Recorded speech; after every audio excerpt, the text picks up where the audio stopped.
The dictionary I won in 1943, I have that dictionary. And I like the letter R. I thought that's a good letter. So I opened my dictionary, which happened to be an American dictionary.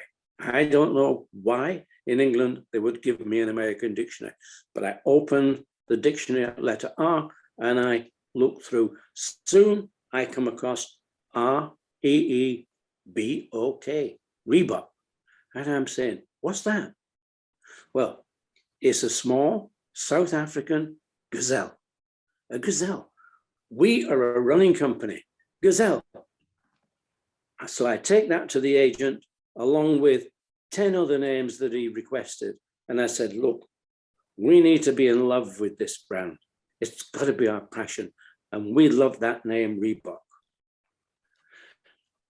It took 2 weeks for the agent to search through the register. And when he came back, he said, Joe, the only one that really is clear that you can use is Reebok. Fantastic. 10 years later, the registrar came back to us to move us from Part B to Part A. And we said, why have you done that? I said, well, now everybody knows Reebok is a running shoe, not an animal.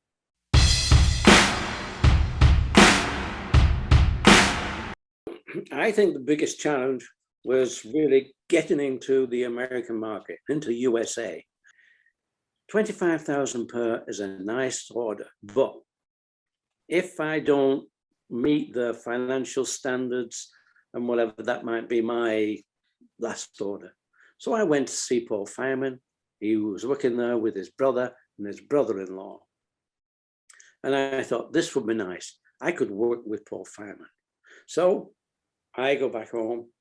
The last week in July, I phoned Paul Fireman and said, Paul, just check with the local kiosk and see if Runner's World is out there now, and see if we have 5 stars. 1 hour later, he came back to me and said, Joe, you got 5 stars. Aztec got 5 stars. And also the 2 other shoes, Inca, which was a spike track shoe, and Midas, which was a racing shoe. They all got 5 stars. And that's how we got into America. That was my biggest challenge and my biggest success.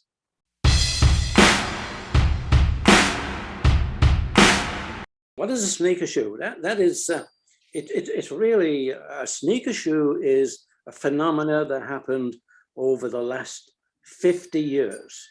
And the fact that we started off with performance. So the sneaker shoe was to do with performance, but the sneaker really has grown to become fashion and on the street. And it's more a comfortable shoe that is an imitation of a performance shoe. And in its way, it does perform, but it performs on the street now. It's comfortable footwear, and we all love to have comfortable footwear. So that, for me, is a sneaker.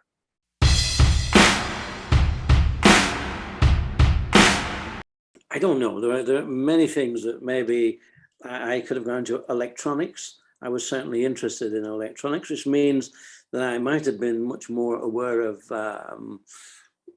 where we go with computers. That may have been something. I probably would have loved to have been involved in that area.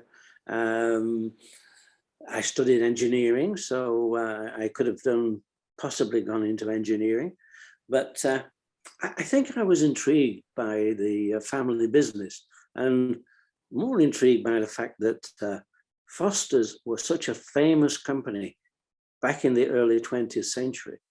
And that it was failing. I think it was a challenge probably that I rose to that brought me into, we can do this again. My grandfather had been very, very good at what he did. He was quite a genius. So why couldn't we sort of rebuild that company? So I think no matter what the element I might have been into, I think it's the challenge of whatever it would have been. The challenge is what has always interested me. That has changed my life, but certainly shoemaker, which is really a result of Reebok, but that has changed my life tremendously, and we're enjoying it. Reebok, Reebok is going to become number one again. That's a prediction.